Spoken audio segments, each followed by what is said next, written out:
జనవాడ అనే గ్రామంలో నిన్న రాత్రి 6 గంటల నుంచి 7 గంటల మధ్య పోలీసుల సమక్షంలోనే దాదాపుగా 300 మంది బీజేపీ, ఆర్ఎస్ఎస్, కాంగ్రెస్, మిగతా పార్టీల గూండాలందరూ కలిసి ఈ చర్చికి పోతున్న దళితులను ఘోరంగా విచక్షణారహితంగా చంపాలని దాడి చేసింది.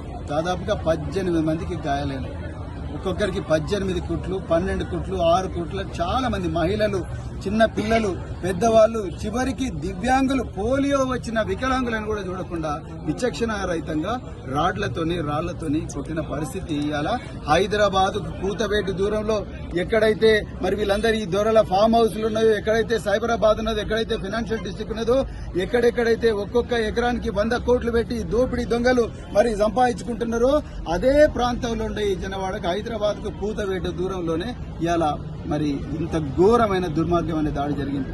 అదొక్కటే కాదు, మరి ఒకవైపు మరి ప్రధానమంత్రి మోడీ గారు అంటున్నారు రాముడు అందరి దేవుడు, రామరాజ్యం వస్తే అందరి జీవితాలు బాగుపడతాయి అంటున్నాడు. కానీ ఇక్కడ జరుగుతున్నది ఏంది? అయ్యా మోడీ, మీ రామరాజ్యం మీ శిష్యుడైన రేవంత్ రెడ్డి, కాంగ్రెస్ హస్తం గుర్తుతో ఎన్నికైన రేవంత్ రెడ్డి ఇవాళ ముఖ్యమంత్రి అయిండు. ఇవాళ ఆయన సాక్షిగా ఇవాళ ఇక్కడ దాడి జరుగుతూ ఉన్నది. దళితుల మీద, క్రైస్తవుల మీద, మైనార్టీల మీద, ప్రార్థనా మందిరాల మీద పట్ట పగలే దాడి జరుగుతున్నది. వీళ్ళు చేసిన పాపం ఏంది?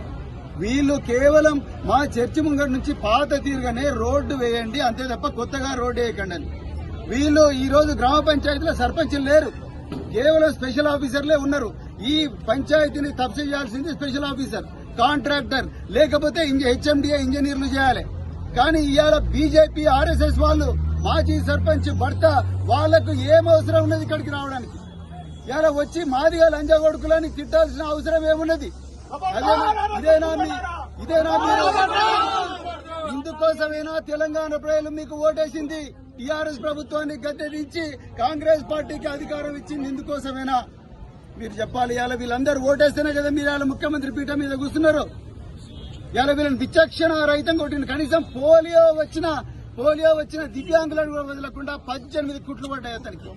ఇవాళ పోలీసు వాళ్ళు నన్ను అరెస్ట్ చేసిండ్రు, బీఎస్పీ కార్యకర్తలు చేసిండ్రు, ఈ తమ్ములను, యువకులను, ప్రజా సంఘాల వాళ్ళందరూ కూడా అరెస్ట్ చేస్తున్నారు. ఇక్కడికి వచ్చి మేము ఒక బస్సు మీద రాయలేదు, ఒక కారు పంచర్ చేయలే, ఒకరి మీద రాయలేదు, ఎవరిని కూడా ధ్వంసం చేయలేదు, ఒక్కరిని కూడా కొట్టలేదు. శాంతియుతంగా న్యాయం కావాలని ప్రొటెస్ట్ చేస్తుంటే మమ్మల్ని అరెస్ట్ చేసిండ్రు. కానీ ఇక్కడ గమ్మత్ ఏందయ్యా అంటే వీళ్ళను ఎవరైతే 300 మంది కొట్టిండ్రో ఆ 300 మందిలో ఒక్కడు కూడా దొరకలేదంట. 16 గంటలైంది దాడి జరిగి, 16 గంటలు దాడి జరిగినా ఒక్కడు కూడా దొరకలేదు. అంటే మీరు ఎవరి పంచన ఉన్నారు? రేవంత్ రెడ్డి ఎవరి పంచన ఉన్నారు? మీకు ఓటేసిన ఈ బహుజనులు, దళితులు, మైనారిటీలు, క్రైస్తవులు, లేకపోతే పేద బీసీలు వీళ్ళ వైపు ఉన్నారా? లేకపోతే మీరు దాడి చేస్తున్న బీజేపీ, ఆర్ఎస్ఎస్ గుండాల వైపు ఉన్నారా? మీరు ఇవాళ తెలంగాణ పిల్లలకు సమాధానం చెప్పాలి. మీరు ఇవాళ మీ పోలీసులు ఎవరి కోసం ఉన్నారు? మా కోసం ఉన్నారా? వాళ్ళ కోసం ఉన్నారా? వాళ్లను మా నుంచి కాపాడుతున్నట్టుగా మీ పోలీసు వాళ్ళు మాట్లాడుతూ ఉన్నారు. ఎక్కడ పోయిండండి మీ డీజీపీ? ఎక్కడ పోయిండు మీ హోంమంత్రి? మీరే హోంమంత్రి రాష్ట్రానికి. మీరెందుకు రాలేదు మరి జనవాడకు? మీరెందుకు రాలేదు? రావాలి, మీకు దమ్ముంటే జనవాడకు వచ్చి చెప్పాలి ప్రజలకందరికి ఆన్సర్.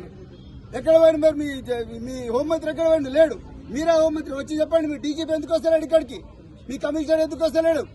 మీ అడిషనల్ డీజీలు ఎందుకు వస్తలేరు? ఎక్కడ పోయింది మీ ఇంటెలిజెన్స్ వ్యవస్థ? ఎక్కడ పోయింది మీ స్పెషల్ బ్రాంచ్? ఇంత గడబడి జరుగుతుంటే మహిళలను చూడకుండా కొడుతున్నారు. ఇవాళ వాళ్ళ ఊరికి కూడా వాళ్ళు పోలేని పరిస్థితి.